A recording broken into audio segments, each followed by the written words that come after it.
হ্যাঁ, মাছ দেখা হচ্ছে। নদীতে মাছ ধরে নদীতেই বিক্রি হচ্ছে। এটি হচ্ছে ব্রহ্মপুত্র নদী, ব্রহ্মপুত্র নদ। এটা চিলমারি বন্দর। আমরা চিলমারি বন্দরের কাছে এই যে মাছ কিনবেন আহমেদ রাজু এবং আলতাফুর রহমান খান। এই মাছ, হ্যাঁ, মাছ কেনা হচ্ছে। বরফ নাই কেন এই মাছ রাতের মধ্যে 10টার সময় নিয়ে গেলে সমস্যা হয়, বরফ ছাড়া নিয়ে যাবে। দেখো সুন্দর মাছ।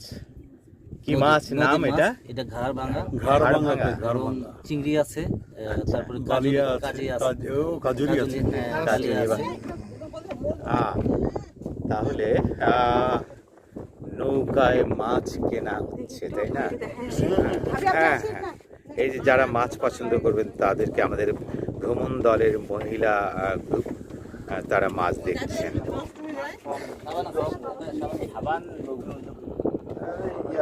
চিলমারি যায়